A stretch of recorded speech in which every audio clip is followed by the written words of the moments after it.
আসসালামু আলাইকুম বন্ধুরা, আশা করি সবাই ভালো আছেন। যে যেখানে আছেন অনেকটা সুস্থ রয়েছেন, ভালো রয়েছেন। আপনারা দেখতে পাচ্ছেন আমি একটা ব্রয়লার মুরগির ভিডিও নিয়ে চলে আসলাম। আজ শবে বরাত, তাই ব্রয়লার মুরগির মূল্য ছিল 160 টাকা প্রতি কেজি, তবে এখন বেড়ে গিয়ে হয়ে গেছে 180 টাকা।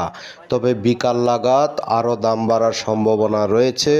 আপনারা দেখতে পাচ্ছেন ব্রয়লার মুরগি কিন্তু তেমন একটা খায় না মানুষে, তারপরেও আমরা ব্রয়লার মুরগির উপরে নির্ভরশীল। যত বেশি ব্রয়লার মুরগি খাবেন তত বেশি ব্রয়লার মুরগির দাম বেড়ে যাবে। ব্রয়লার মুরগি যখন খাওয়া দাওয়া বন্ধ হয়ে যায় তখন ঠাস করে দামটাও কমে যায়। তাই আমরা ব্রয়লার মুরগি ছাড়া চোখে কিছু দেখি না। প্রতিটা জিনিসের মূল্য রয়েছে আকাশ ছোঁয়া। মানুষ কি খেয়ে রোজা থাকবে, কিভাবে বাজার করবে, দেখার মতো নেই কেউ। আল্লাহ হাফেজ।